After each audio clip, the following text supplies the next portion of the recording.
ரிஷபராசி நேயர்களுக்கு அன்பு வணக்கம். இந்த ஒரு விஷயத்தால் உங்கள் வாழ்க்கை முழுவதுமே மாறப்போகுது.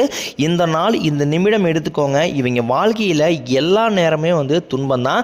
ரிஷபராசிக்காரங்க மனசில் தினந்தோறும் இந்த வாழ்க்கையே எனக்கு வேண்டாம் சாமி, என் உயிரை நீ எடுத்துக்க, எனக்கு இந்த வாழ்க்கையே வாழ பிடிக்கலை, எனக்கு நிம்மதிங்கிறதே இல்லை, எல்லா இடத்துலையும் என்னை அவமானப்படுத்துகிறாங்க, அசிங்கப்படுத்துகிறாங்க, எல்லார் முன்னாடியும் நான் தலை குனிஞ்சு நிற்கிறதா இருக்குது அப்படின்னு சொல்கிறவங்க தான் பெரும்பாலும் ரிஷபராசிக்காரங்க இருக்காங்க.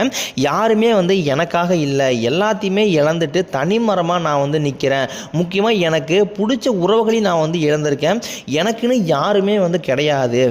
எதுக்கு சாமி ரிஷபராசிக்காரங்களை நீங்கள் படைச்சிங்க? எல்லார்ட்டையும் நாங்கள் அவமானப்பட்டு துன்பப்பட்டு வாழ்ந்துக்கிட்டு இருக்கிறோம். இதுதான் எங்கள் வாழ்க்கையா? இப்படிப்பட்ட வாழ்க்கையை நாங்கள் வாழணுமா அப்படின்னு தான் பெரும்பாலான ராசிக்காரங்க இந்த ரிஷபராசிக்காரங்க சொல்லிக்கிட்டு இருக்காங்க. நிறைய குழப்பமும் நிறைய பேர் மேலே கோபமும் அதிகமாகவே இருக்குது. ஆனால் யாரிடமும் வெளிக்காட்ட முடியல. உங்களுக்கு இந்த ஆண்டு தெய்வ சக்தியால் வாழ்க்கையில் அதிசயம் ஒன்று நடக்க போகுது. சொந்தக்காரங்க உங்களை பற்றி புரளி பேச போகிறாங்க. எப்படி இவன் மட்டும் நல்லா இருக்கான், எப்படி இவனுக்கு நல்ல நிலைமை வந்துருச்சு அப்படின்னு அவங்க வைத்தீரிச்சல் படக்கூடிய நிலைமையில் நீங்கள் இருக்க போகிறீங்க. நீங்கள் நல்லா இருக்க போகிறீங்க. இந்த அமைப்பு பார்த்தீங்கன்னா உங்களுக்கு தை மாதத்திலிருந்து இந்த நல்ல நேரம் ஸ்டார்ட் ஆக போகுது. பொதுவாக பார்த்தீங்கன்னா தை பிறந்தால் வழி பிறக்குதுன்னு சொல்லுவாங்க. தை மாதத்தில் பார்த்தீங்கன்னா கல்யாணம் நடத்துவாங்க, அப்புறம் நிச்சயதார்த்தம் வச்சுக்குவாங்க, புது வீடு கட்டுறதுக்கு பாலக்கால் போடுவாங்க, அப்புறம் பால் காய்ச்சுவாங்க. இந்த மாதிரி நல்ல விஷயங்கள் எல்லாமே தை மாதத்தில் பண்ணுவாங்க. தை மாதத்தில் பண்ணால் அது கண்டிப்பாக சிறப்பாக அமையும் அப்படிங்கிறது ஒரு தெய்வ நம்பிக்கை. கண்டிப்பாக இந்த மாதம் தை மாதத்தில் பார்த்தீங்கன்னா ரிஷபராசிக்காரர்களுக்கு ஒரு அபரிவிதமான வளர்ச்சி அப்படிங்கிறது இருக்க போகுது. தை மாதத்தில் ரொம்ப பிரசித்தி பெற்றது அப்படின்னு பார்த்தீங்கன்னா கிருத்திகைன்னு சொல்லக்கூடிய முருகப்பெருமானுக்கு அதி உன்னத நாளாக இந்த தை மாதம் அமைந்துள்ளது. அதற்கு அடுத்ததாக பார்த்தீங்கன்னா தைப்பூசம் மிக விசேஷமானது. தை மாதத்தில் வரக்கூடிய பௌர்ணமியும் பூச நட்சத்திரம் ஒன்றாம் வரக்கூடிய நாள் தான் தைப்பூசம்னு சொல்லுவாங்க. தை மாதத்தில் 1வது வெள்ளிக்கிழமையும் 3வது வெள்ளிக்கிழமைகளையும் அம்பாளுக்கு குங்குமம் அபிஷேகம் பண்ணுறதுனால ரொம்ப சிறப்பு பெண்களுக்கு ரொம்ப வாய்ப்பு ரொம்ப அதிகமாக இருக்குது. நல்ல விஷயம் நடக்க குறிப்பாக பெண்கள் இதை கண்டிப்பாக பண்ணணும். கண்டிப்பாக பண்ணுற இடத்துல பெண்களுக்கு இருக்கக்கூடிய சிக்கல்கள், குழப்பங்கள், சங்கடங்கள் எல்லாமே இந்த ஆண்டு கண்டிப்பாக நிவர்த்தி ஆகக்கூடிய வாய்ப்பு அதிகமாக இருக்குது. தைப்பூசம் அன்று நீங்கள் விரதம் இருந்தீங்க அப்படின்னா நீங்கள் நினச்ச காரியம் கண்டிப்பாக முருகன் உங்களுக்கு நல்ல வாய்ப்பை ஏற்படுத்தி தருவார். ரிஷபராசிக்காரங்க வாழ்க்கையில் ஏதாவது ஒரு பிரச்சனை புதுசாக வந்துகிட்டே தான் இருக்குது. இவங்க இரவு நேரத்தில் நிம்மதியாக தூங்கி காலையில் எந்திரிக்கலாம் அப்படின்னு பார்த்தா காலையில் புதுசாக ஒரு பிரச்சனை வந்திருக்கு. ஏன் எனக்கு மட்டும் ஏன் இவ்வளோ கஷ்டம் வருது? என்னோடய வாழ்க்கையில் நான் யாருக்குமே கெடுதலையோ கஷ்டத்தையோ நான் கொடுத்தது கிடையாது. ஏன் எனக்கு மட்டும் இப்படி நடக்குது? ரிஷபராசிக்காரங்களுக்கு பிரச்சனைங்கிறது வரும், அது அப்புறம் கொஞ்ச நாள் இருக்கும், அதுக்கப்புறம் போயிடும். இந்த மாதிரி பிரச்சனை வரும் போகும் அப்படிங்கிற நிலைமை தான் பெரும்பாலான ரிஷபராசிக்காரங்க இருக்காங்க. இவங்க பிரச்சனையை தவிர்த்தாலும் ஏதாவது ஒரு சூழ்நிலையில் பிரச்சனை வந்துக்கிட்டு தான் இருக்குது. இனி வரக்கூடிய காலங்களில் உங்களுக்கு இன்பத்தையும் மகிழ்ச்சியும் கொடுக்கக்கூடிய காலமாக உங்களுக்கு அமைய போகுது. இது நாள் வரைக்கும் நடந்த விஷயத்தை நீங்கள் விட்டுருங்க. இனி வரக்கூடிய காலங்களில் ரிஷபராசிக்கு எப்படிப்பட்ட நன்மைகள் வரப்போகுது அப்படிங்கிறத பற்றி நம்ம பார்க்க போகிறோம். இந்த ஆண்டு ரிஷபராசிக்கு முதல் மாற்றமே பார்த்தீங்கன்னா நீங்கள் நிறைய இடத்துல அவமானப்படுத்தியிருப்பாங்க உங்களை. அந்த அவமானத்திலிருந்து மீண்டும் உங்களுடைய வாழ்க்கையில் வெற்றி பெற போகிறீங்க. ஒரு வீட்டில் ரிஷபராசிக்காரங்க இருந்தாங்க அப்படின்னா அந்த வீட்டில் இருக்கக்கூடிய மொத்த கஷ்டத்தையுமே இவங்க ஏற்றுக்குவாங்க. இனிமேல் பார்த்தீங்கன்னா ரிஷபராசி நேயர்களுக்கு இனி அவங்க யார் யார் எதிர்க்கிறாங்களோ அவங்க எதிர்த்த நபர்களுக்கு கண்டிப்பாக இந்த ஆண்டு அழிவு தான். எமனையே எதிர்க்கக்கூடிய ராசி அப்படின்னு பார்த்தீங்கன்னா அது ரிஷபராசி தான். எல்லாத்தையுமே வெளிப்படையாக பேசக்கூடியவங்க, எல்லாருக்குமே மனசார உதவி செய்கிறவங்க. பால் எந்த அளவுக்கு தூய்மையாக இருக்குதோ அதை விட தூய்மையை மனம் படைத்தவங்க தான் ரிஷபராசிக்காரங்க. இவங்களை சுற்றி நிறைய சூழ்ச்சிகள் இருந்தாலும் கடுகு அளவு கூட மற்றவங்களுக்கு யாருக்குமே துரோகத்தை நினைக்க மாட்டாங்க. கஷ்டத்தில் கண்கலங்கி நின்னப்போ கூட தனக்கு யாருமே உதவி செய்யறதுக்கு இல்லை அப்படின்னு நினைப்பாங்க. ஆனால் அடுத்தவங்க எனக்கு ஒரு கஷ்டம் வரும்போது யாருமே எனக்கு ஹெல்ப் பண்ண வரல, என்னோட கஷ்டத்தை நானே போக்கிக்கிறேன் அப்படின்னு சொல்லி அந்த கஷ்டத்துலேருந்து இவங்கள தான் வெளியே வருவாங்க. யாருடைய எதிர்பார்ப்பையுமே எதிர்பார்த்துட்டு இருக்க மாட்டாங்க. உங்களுக்கு இந்த ஆண்டு பார்த்தீங்கன்னா விரயச்சனி, ஜென்மச்சனி, பாதச்சனி. உங்களை பொறுத்த வரைக்கும் பார்த்தீங்கன்னா மார்ச் 29ஆம் தேதி சனி பகவான் கும்பத்திலிருந்து மீனத்திற்கு போகிறார். மறுபடியும் ஒரு 6 மாதம் கழித்து மீண்டும் கும்பத்திற்கு வரப்போகிறார். சனி பகவான் மூலம் உங்களுக்கு இந்த ஆண்டு பெரிய லெவலில் எந்த ஒரு ஆபத்தும் இருக்காது. கண்டிப்பாக இந்த ஆண்டு நிச்சயமாக மற்ற ராசிக்காரங்களை விட ஒரு அபரிவிதமான வளர்ச்சி அப்படிங்கிறது ரிஷப ராசிக்கு கூடுதலாக இருக்க போகுது. உங்களுக்கு உழைப்புக்கு ஏற்ற ஊதியம் கிடைக்கும், பதவி உயர்வு கிடைக்கும், உங்களுக்கு மேலே இருக்கக்கூடிய அதிகாரிகளுடைய ஆதரவு கிடைக்கும். நீங்கள் பெண்களாக இருக்கும் பட்சத்தில் வாழ்க்கையில் சங்கடங்கள் நீங்கும், குடும்பத்தில் உங்களுடைய ஆலோசனைக்கு நன்மதிப்பு உண்டாகும், திருமணமாகாத நபர்களுக்கு நல்ல வரன் தேடி வரும், வாழ்க்கை துணையை இழந்தவர்களுக்கு மறுவாழ்க்கை அமையும், குழந்தைகளுக்காக இயங்கியவர்களுக்கு முதல் 3 மாதங்களில் உங்களுக்கு குழந்தை பாக்கியம் கிடைக்கக்கூடிய ஒரு அரிய வாய்ப்பாக இந்த ஆண்டு அமைந்துள்ளது. ரிஷபராசிக்காரங்களை பொறுத்த வரைக்கும் பார்த்தீங்கன்னா வாழ்க்கையில் பிறந்ததுலேருந்தே கஷ்டம் தான். ஏன்னா அது வந்து ரிஷபராசிக்காரங்களை 2 விதமாக பிரிக்கலாம்.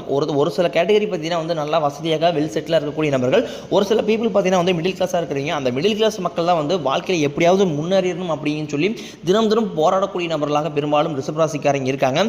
நீங்கள் நினைப்பீங்க ரிஷபராசிக்கு மட்டும்தான் கஷ்டங்கிறது இருக்குதா, எல்லா ராசிக்கு தானே கஷ்டங்கிறது இருக்குது நீங்கள் சொல்லுவீங்க. ரிஷபராசிக்கு கஷ்டங்கிறது கொஞ்சம் கூடுதலாகவே இருக்குது. மற்ற ராசிக்காரங்களை நீங்கள் கம்பேர் பண்ணும்போது ரிஷபராசிக்கு கொஞ்சம் கஷ்டம் கொஞ்சம் கூடுதலாக இருக்குது. ரிஷபராசிக்காரங்க மற்றவங்க மேலே வந்து பாசத்தையும் அன்பையும் காட்டினாலும் ஆனால் இவங்களுக்கு அந்த அன்பையும் பாசத்தையும் யாரையுமே வந்து காட்ட மாட்டாங்க. சொந்தக்காரங்க நண்பர்கள் எல்லாருமே வந்து அவங்களுக்கு ஒரு காரியம் ஆகணும்னு தான் கூட வச்சுருப்பாங்களே தவிர அந்த காரியம் முடிஞ்ச உடனே இவங்களை வந்து கழட்டி விட்டுருவாங்க. இல்லாத நபர்களுக்கு ஓடி போய் உதவி செய்கிறதுல வந்து பார்த்திங்கன்னா வந்து பெரும்பாலும் வந்து ரிஷபராசிக்காரங்க தன்கிட்ட ஒரு 10 ரூபாய் இருக்குது அப்படின்னா அது ஒரு 8 ரூபாயை வந்து மற்றவங்களுக்காக செலவு செஞ்சால் மட்டும்தான் வந்து அவங்களுக்கு அந்த நாள் வந்து நிம்மதியாக தூக்கங்கிறதே வரும். உங்களுக்கு தை 1ஆம் தேதி முதல் 4 கிரகங்களுடைய பலன் வந்து கிடைக்க போகுது. உங்களுடைய வாழ்க்கை நிலை ஒரு முன்னேற்றத்திற்கு அடைய போகக்கூடிய ஒரு மாதமாக உங்களுக்கு தை மாதம் இருக்க போகுது. இதனால் வரைக்கும் கைக்கு வந்தது உங்களுக்கு தங்கி இருக்காது, நல்லதுங்கிறது நடந்திருக்காது, எல்லாத்தையுமே வந்து தடைகளோடு சந்திச்சிருப்பீங்க. இனிமேல் அந்த தடைகள் அப்படிங்கிறது உங்கள் வாழ்க்கையிலே இருக்காது. வேலை இல்லாத நபர்களுக்கு இந்த ஆண்டு வந்து பார்த்தீங்கன்னா ஜனவரி மாதம் முதலே உங்களுக்கு உங்கள் தகுதிக்கு ஏற்ப நல்ல வேலை வந்து கிடைக்கும். உங்கள் குடும்பத்தில் பிரச்சனை வர காரணமே பார்த்தீங்கன்னா அந்த தேவையில்லாத 3வது நபர் உங்களுடைய குடும்பத்தில் அந்த தேவையில்லாத 3வது நபர் உள்ளே வரும்போது தான் பார்த்தீங்கன்னா உங்களுடைய கணவன் மனைவிக்குள்ளே ஏகப்பட்ட பிரச்சனைகள் எல்லாமே வந்து வருது. அந்த 3வது நபரை மட்டும் உங்களுடைய வாழ்க்கையை தவிர்த்துட்டீங்க அப்படின்னா கணவன் மனைவிக்குள்ளே எந்த ஒரு பிரச்சனையுமே வராது. முடிஞ்ச அளவுக்கு நீங்களும் பார்த்தீங்கன்னா வந்து அடுத்தவங்களோட குடும்ப விஷயத்தில் நீங்கள் வந்து தலையிடாமல் இருக்கிறது ரொம்ப நல்லது. நீங்கள் மாணவர்களாக இருக்கும் பட்சத்தில் நீங்கள் எதிர்பார்த்த நல்ல மதிப்பெண் கிடைக்கும். ஆசிரியர் சொல்கிறத கேட்கறதுனால வாழ்க்கையில் நல்ல உயர்வை அடைவீங்க. உடல் ரீதியாக பொறுத்த வரைக்கும் உங்களை அச்சுறுத்திட்டு வந்த நோய்கள் எல்லாமே வந்து மருத்துவத்தால் விரைவில் விலகப் போகுது. இரத்த கொதிப்பு, சர்க்கரை நோய் போன்றவை எல்லாமே வந்து கட்டுக்குள் வரும். ஆரோக்கியம் உங்களுக்கு மேம்படும். குடும்பத்தில் உள்ள பிரச்சனைகள் நீங்கி தம்பதிகள் வந்து ஒருத்தருக்கு ஒருத்தர் புரிஞ்சுக்குவீங்க. புதிய வண்டி வாகனங்கள் வாங்குவீங்க, புதிய சொத்துக்கள் வாங்குவீங்க. உங்களுக்கு பரிகாரம் அப்படின்னு பார்த்துக்கிட்டிங்கன்னா சனிக்கிழமை தோறும் சனி பகவானுக்கு நல்லெண்ணெய் தீபம் ஏற்றி வழிபாடு செஞ்சீங்க அப்படின்னா வாழ்க்கை உங்களுக்கு வளமாக மாறக்கூடிய ஆண்டாக உங்களுக்கு 2025 இருக்குது. கடந்த ஒரு 1.5 வருடமாகவே பார்த்தீங்கன்னா வந்து இந்த ரிஷபராசிக்காரங்க நிறைய இழப்புகளில் சந்திச்சிருப்பீங்க. வீடு கட்டி பாதியில் நினைக்கிறது, பணம் கொடுத்து பணம் ஏமாந்து போகிறது, திருமண வரன் சரியாக அமைஞ்சிருக்காது, கோர்ட்டு கேஸு பிரச்சனை, சொத்து பிரச்சனை, நல்ல மனிதர்களை வந்து இழந்திருப்பீங்க கடந்த ஆண்டுகளில். இந்த மாதிரி ஏகப்பட்ட பிரச்சனையை வந்து ரிஷபராசிக்காரங்க வந்து சந்திச்சிருப்பீங்க. உங்களுக்கு ரிஷபராசிக்காரங்களுக்கு பொறுத்த வரைக்கும் பார்த்தீங்கன்னா வந்து சுறுசுறுப்பான ராசின்னு சொல்கிறது பார்த்தீங்கன்னா அது பெரும்பாலும் ரிஷபராசியை சொல்லுவாங்க. பயம் அப்படிங்கிறது இருக்கவே இருக்காது. சுத்தமாக முன் வச்ச கால பின் வைக்க மாட்டாங்க. என்னாலும் சரி அது தப்போ ரைட்டோ இறங்கி ஒரு கை பார்த்துடலாம் அப்படின்னு இருக்கிறவங்க தான் வந்து ரிஷபராசிக்காரங்க. ரிஷபராசிக்காரங்களுக்கு பார்த்தீங்கன்னா வந்து கிருத்திகை நட்சத்திரம், ரோகிணி நட்சத்திரம், மிருகசீரிஷ நட்சத்திரம் இந்த ஆண்டு மிகவும் வளமாக இருக்கக்கூடிய ஒரு ஆண்டாக உங்களுக்கு வந்து அமைஞ்சிருக்குது. இது வரைக்கும் பார்த்தீங்கன்னா வந்து இத்தனை நாட்களாக நடந்ததை வச்சு பார்க்கணும்னா எங்களுக்கு வந்து வாழவே பிடிக்கலைங்க அப்படின்னு சொல்கிறவங்க தான் வந்து ரிஷபராசிக்காரங்க. வாழ்க்கையில் ஒரு நாள் துன்பம் கிடையாது, ஒவ்வொரு நாளுமே துன்பம் தான். ரிஷபராசிக்கார நேயர்கள் வந்து நினைக்கிறது ஒன்றா இருக்கும், ஆனால் வாழ்க்கையில் நடக்கிறது இன்னொன்றா இருக்கும்.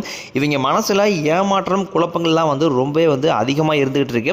ரிஷபராசிக்காரங்க யாருக்குமே வந்து கெடுதலுங்கிறத நினைக்க மாட்டாங்க.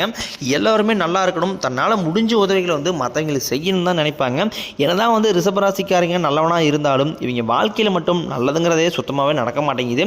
நல்ல எண்ணம் கொண்டவர்கள் சூதுவாதுங்கிறது தெரியாது. ஒரு வேலையை செய்ய சொல்லி கொடுத்துட்டீங்க அப்படின்னா அந்த வேலையை வந்து பொறுப்போடும் கண்ணும் கருத்துமாக செய்கிறீங்க தான் வந்து ரிஷபராசிக்காரங்க.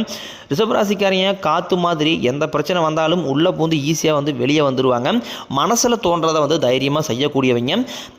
ரிஷபராசிக்காரங்க தன்னோட குடும்பம் தன்னோட நண்பர்களுக்காக வந்து எப்பவுமே வந்து உயிரியே கொடுப்பாங்க. எங்களுக்கு வந்து அவங்க பொறுத்த வரைக்கும் இந்த ஃபேமிலியும் ஃப்ரெண்ட்ஸ் மட்டும்தான் வந்து ரொம்ப ரொம்ப இம்பார்ட்டன்ட் கொடுப்பாங்க. பார்க்குறதுக்கு பார்த்தீங்கன்னா வந்து ரொம்பவே வந்து அப்பாவியாகவும் ரொம்பவே வந்து எளிமையாக இருக்கக்கூடிய நபர்களாக பெரும்பாலும் இருப்பாங்க. ஆனால் மற்ற ராசிக்காரங்களை விட ரொம்பவே வந்து அதிபுத்திசாலிகள்னு பார்த்தீங்கன்னா அது வந்து ரிஷபராசிக்காரங்க. துணிச்சலுக்கும் தைரியத்திற்கும் பெயர் போனவங்க ஒரு விஷயத்தை வந்து கையில் எடுத்துட்டாங்க அப்படின்னா அந்த விஷயத்தில் வந்து வெற்றி அடையாமல் போகவே மாட்டாங்க. எக்ஸாம்பிளுக்கு ஒரு கவர்மெண்ட் எக்ஸாம் படிக்கிறாங்க, ஒரு ப்ரைவேட் இதில் வந்து ஒர்க்கர்ஸுக்காக ட்ரை பண்ணுறாங்க அப்படின்னா அந்த வேலையை அவங்க வாங்கியே ஆகணும். வாங்கலை அப்படின்னா அவங்களுக்கு வந்து மனதில் வந்து நிம்மதிங்கிறதே இருக்காது. அதற்காக எத்தனை அட்டம்ப்ட் வேணால் பண்ணுவாங்க. 5 அட்டம்ப்டாக இருந்தாலும் சரி 10 அட்டம் அந்த வேலை வந்து வாங்கியே ஆகணும். அதை வாங்கினா மட்டும்தான் அவங்க வாழ்க்கையில் ஏதோ ஒரு மிகப்பெரிய ஒரு சந்தோஷங்கிறது கிடைக்கும். ரிஷபராசிக்காரங்க உங்களுக்கு வாழ்க்கை துணையாக இருந்தாங்க அப்படின்னா உங்களை மாதிரி கொடுத்து வச்சவங்கிறது யாருமே கிடையாது.